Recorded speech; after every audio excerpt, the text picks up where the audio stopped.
नमस्ते दोस्तों, स्वागत है आपका गीता ज्ञान यात्रा के 90 दिन में।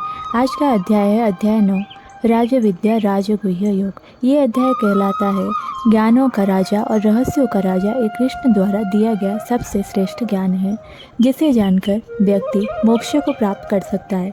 कृष्ण कहते हैं, इदम तूते गुह्य माम पवक्ष्यामि अनसूयाबे, यानी अर्जुन, मुझे तुझे सबसे रहस्यमय ज्ञान दे रहा हूँ क्योंकि तू मुझसे ईर्ष्या नहीं करता। ये ज्ञान पवित्र है, उत्तम है, आनंददायक है, सरल है, श्रद्धा से ग्रहण किया जा सकता है। कृष्ण कहते हैं, भक्ति और श्रद्धा से अगर तू मुझे याद करे तो तू कभी निराश को प्राप्त नहीं होगा।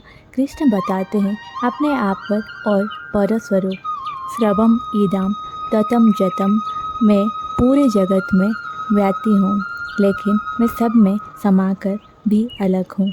वो कहते हैं, मैं सबका करता हूँ पर कुछ भी नहीं करता। प्रकृति मेरे अधीन काम करता है, सब कुछ मुझ में है पर मैं सब में नहीं हूँ। ये है दिव्य रहस्य। भगवान सब कुछ होते हुए भी सबसे परे हैं। कृष्ण इस अध्याय में स्पष्ट कहते हैं, पत्रम पुष्पम फलम तोयाम, जो भक्त मुझे प्रेम से एक पत्ता, एक फूल, एक फल या जल भी अर्पित करता है, मैं उसे प्रसन्न होता हूँ। भगवान कहते हैं, भक्त का प्रेम ही सबसे बड़ा दान है। जो व्यक्ति से भगवान को याद करता है, भगवान उसके साथ हमेशा होते हैं। वो कहते हैं, मन माना भावा मद भक्तो, मुझ में मन लगाओ, मुझे पूजो, मुझे स्मरण करो, मैं तुम्हारा हो जाऊंगा। कृष्ण कहते हैं, आप ही चेतो सुदूराचारो। अगर कोई भक्त भले ही पापी क्यों ना हो, लेकिन अगर वो मन से मुझे भजता है तो मैं उसे पवित्र कर देता हूँ। ये अध्याय सबसे बड़ा ज्ञान देता है।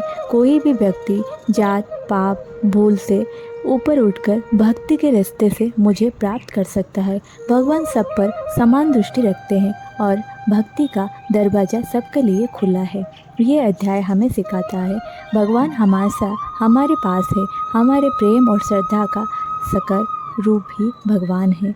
भक्ति से सब कुछ संभव है, पाप पीड़ा दुख सबका अंत। आज भी अगर हम सच्चे प्रेम और समर्पण लेकर कृष्ण को याद करें तो वो हमें कभी छोड़ते नहीं। तो दोस्तों, आज के अध्याय से हमने ये सीखा मिला, भक्ति ही मुक्ति का रास्ता है। कृष्ण सब में है और सबके परे भी है। प्रेम से भगवान को याद करो, वो तुम्हारे हो जाएंगे। कल हम मिलेंगे अध्याय 10 विभूति योग के साथ, जहाँ कृष्ण खुद अपनी महिमा और दिव्यता का वर्णन करते हैं।